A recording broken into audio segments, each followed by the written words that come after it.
Ashwini Vaishnav ji, despite the good stories that you are telling us, लोगों का कहना है कि इन्वेस्टमेंट उस तेजी से इंडिया में नहीं आ रहा जिस तेजी से शायद एक्सपेक्टेशन थी। और दूसरी बात एम्प्लॉयमेंट, बेरोजगारी, एम्प्लॉयमेंट का इशू रिजॉल्व नहीं हो रहा। जिस तरह से वर्कफोर्स में एडिशन हो रही है उस तरह की एम्प्लॉयमेंट अपॉर्चुनिटीज नहीं है।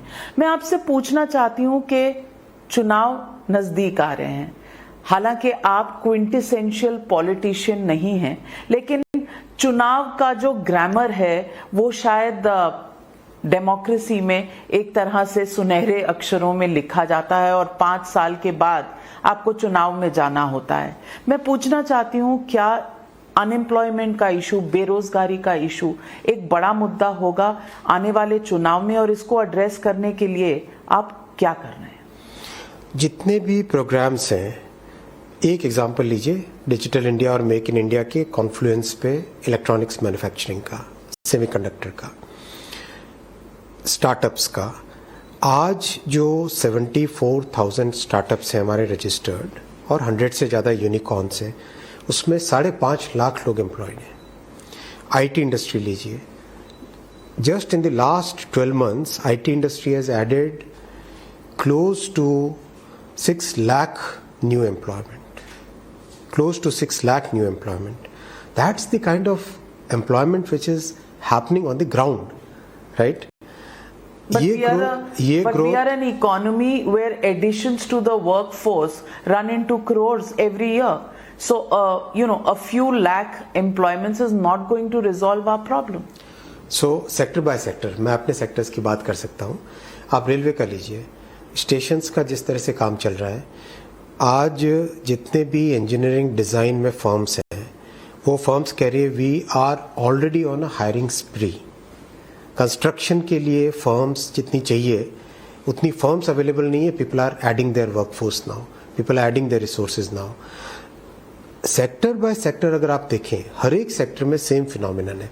If you sum it up, आप इसको take a step back, economic strategy किस तरह से हमारे देश में at a level of development at which we are, we should have at least 35-37% investment as part of our total GDP, right?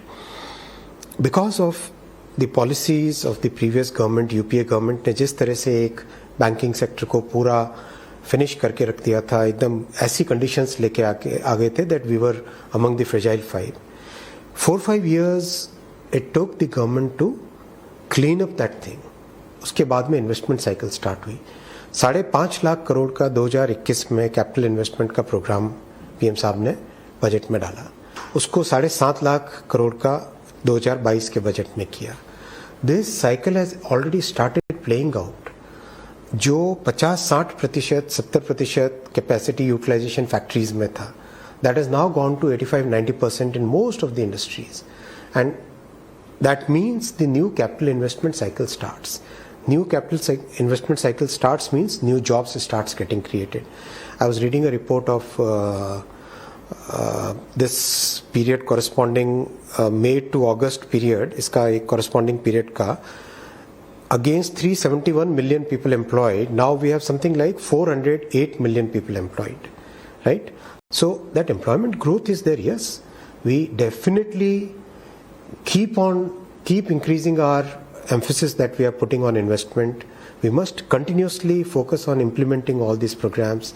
We must make sure that any impediment which is there in front of any new investment which comes, नई factory लगानी, उसमें कोई भी impediment हो, it's our duty to make sure that the plant comes quickly, people starts getting the work that they want to do. उस process को जितना speed up करें हमेशा अच्छा है, because we are a growing economy, we need that kind of, and we are a large population. We definitely we must keep on increasing our effort on that. मैं